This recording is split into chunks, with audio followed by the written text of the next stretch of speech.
Hey guys, today I'm driving into some of the remote parts of Cambodia. This area is known as the Shekar temple complex, which has at least 40 ancient Hindu temples, all of them built more than 1,000 years ago. As I drive through this muddy road, there are several ruins appearing on either side, but somehow I'm drawn to this particular temple. As I walk in, I'm surprised at how terribly destroyed this temple is. It is in complete ruins. There are huge stone blocks strewn all over the ground. This usually means this temple was intentionally destroyed by human beings due to invasion or religious faith or looting. As I climb up to see what is inside, I see a wooden door which is placed to prevent animals from entering the chamber.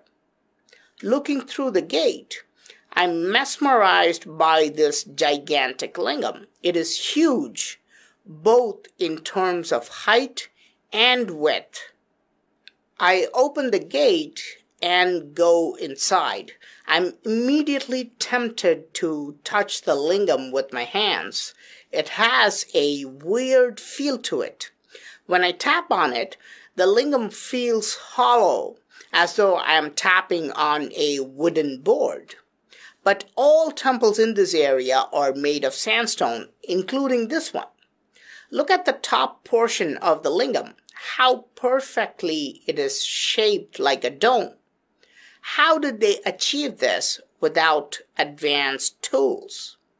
Comparing my height with it, you would think this lingam is about 7 feet tall. On this side, we can see this straight line carved out. What is the purpose of this? This is designed to make liquids flow in a certain direction.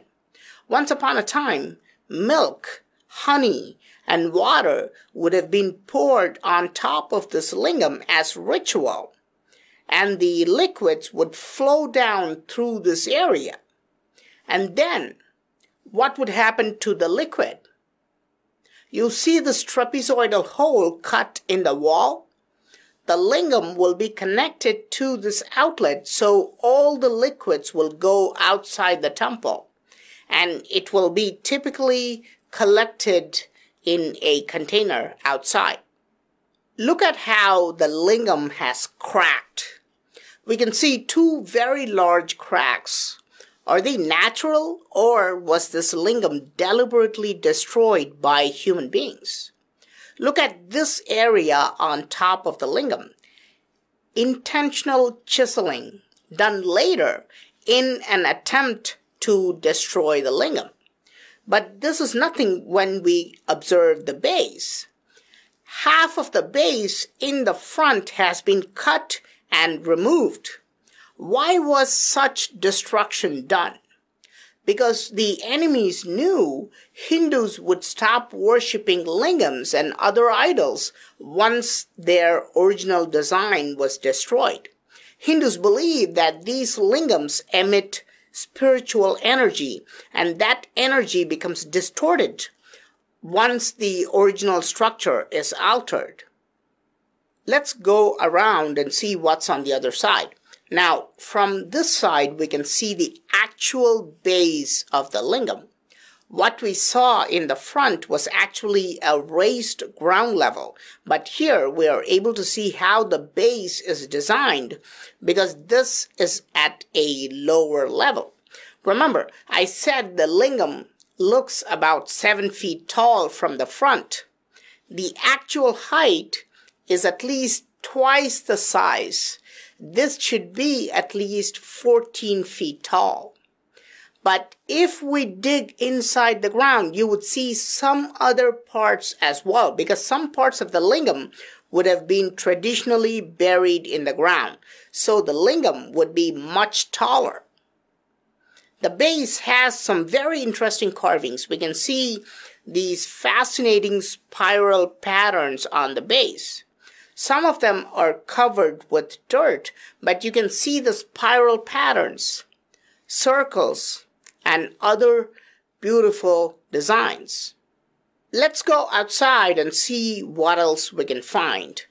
Temples in Cambodia always have some surprises, so let's see if we can find something interesting.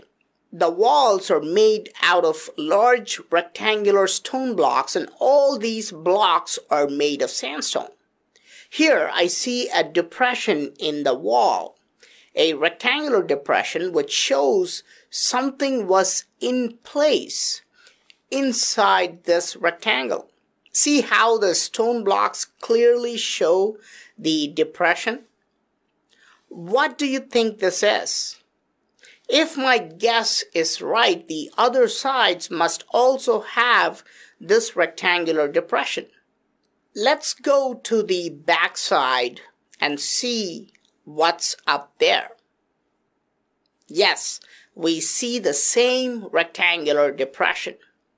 Note the color difference between the rest of the wall and the rectangle. The rest of the wall is greenish as it's been exposed to the nature and weather for 1,000 years, but the rectangular area is brownish. Why? Because the rectangle was not exposed to nature and weather. Why? Because it was covered with a blind door. A false door-like feature existed here, and then it must have been destroyed by human beings. Remember, I showed you the energy pyramid, the pyramid called Baksay Chamkrang Temple. It also had elaborately carved blind doors. Let's go to the third side and confirm this. And as expected, we see the same thing. A blind door existed here as well. We see the same pattern, steps leading up to the false door, raised platforms to put statues, and then a blind door on the wall. In one corner, I find a broken but beautiful statue. You can see the top of the body. It's showing a namaste pose with two palms together. It's wearing a necklace. And at one point, this temple would have been adorned with plenty of these amazing statues.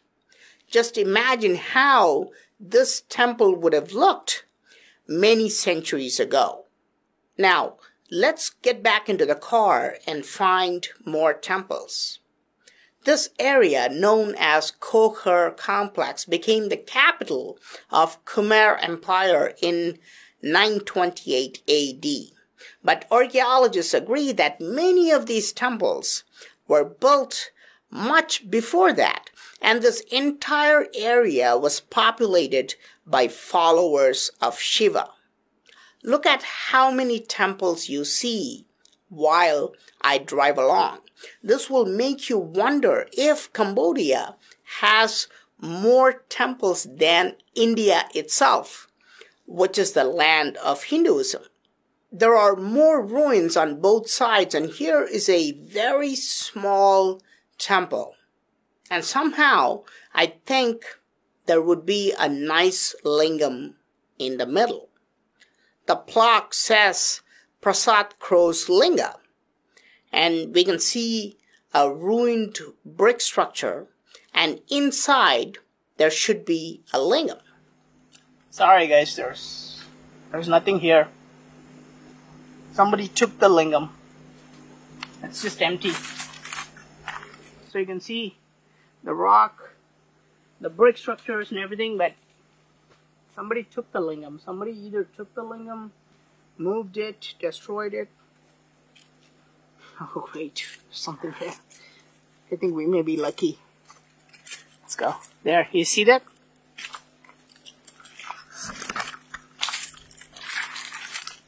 Look, guys. 1,000-year-old top portion of the lingam. It's very rare. I I don't know how I bumped into this. I thought somebody took the entire lingam. It must have been a huge lingam. It's very rare. See how beautiful it is, you know. 1,000 years ago, this would have looked amazing, beautifully polished. Somebody chopped this off. Look, somebody just cut it off. For I don't know why, what reason they would do that, but somebody chopped this lingam off, this beautiful, beautiful lingam. And now it's lying right here. I thought, you know, it was gone. But I'm happy to show you at least a part of this lingam for you guys. I hope you guys like this video. Thanks a lot, guys. Bye.